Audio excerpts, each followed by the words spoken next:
अब हो सकता है आपको 10,000 रुपये से ज़्यादा यूपीआई से पेमेंट करने पर 1 घंटे का इंतजार करना पड़े।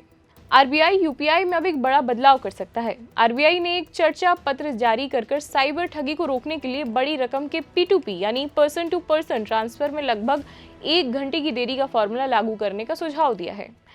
अब अगर ये प्रस्ताव लागू होता है तो 10,000 से ज़्यादा की पेमेंट तुरंत पूरी नहीं हो सकेंगी। अब आरबीआई के प्रस्ताव के अनुसार भेजने वाला व्यक्ति के बैंक खाते से रकम तुरंत कट तो जाएगी, लेकिन जो प्राप्त करता है, आपने जिसको पैसे भेजे हैं, उसके खाते में पैसे आने में 1 घंटे लग सकता है, यानी 1 घंटे बाद वो पैसा जमा होगा।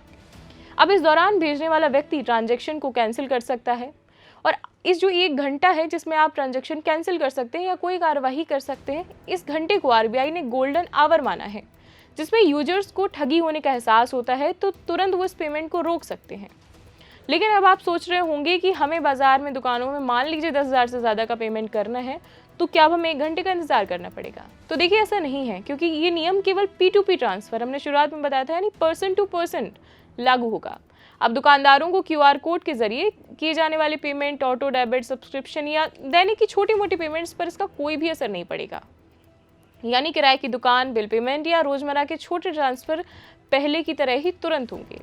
अब आरबीआई का कहना है कि साइबर फ्रॉड के मामलों में रकम कुछ ही मिनटों में कई अकाउंट से होकर निकल जाती है और कैश आउट हो जाता है, जिसकी रिकवरी बेहद मुश्किल हो जाती है। अब 1 घंटे की देरी से ठगी के शिकार होने वाले लोगों को सोचने का समय मिल जाएगा और ट्रांजैक्शन रद्द करने का मौका भी आपके पास होगा, जिससे फ्रॉड को काफ़ी हद तक रोका जा सकता है। ये प्रस्ताव वर्तमान में सिर्फ चर्चा के लिए जारी किया गया है। आरबीआई आम जनता, बैंकों और अन्य हितधारकों से इस पर सुझाव मांग रहा है।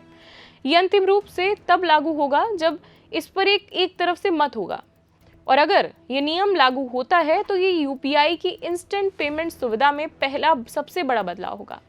आपका इस पर क्या सोचना है? क्या आप चाहते हैं प्रस्ताव पास हो या आप इसके विरोध में हैं? आप जो भी विचार रखते हैं वो हमें कमेंट सेक्शन के जरिए जरूर बताइए। अभी के लिए इतना ही, धन्यवाद।